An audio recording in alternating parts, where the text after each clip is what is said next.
You ask Tiger to solve. This deals with linear equations with one unknown. The final result is b equals -5/2. Let's solve it step by step.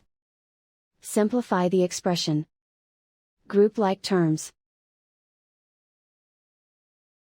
Simplify the arithmetic. Group all constants on the right side of the equation. Add 10 to both sides. Simplify the arithmetic.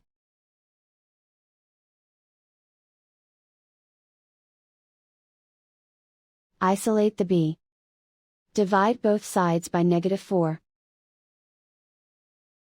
Cancel out the negatives. Simplify the fraction.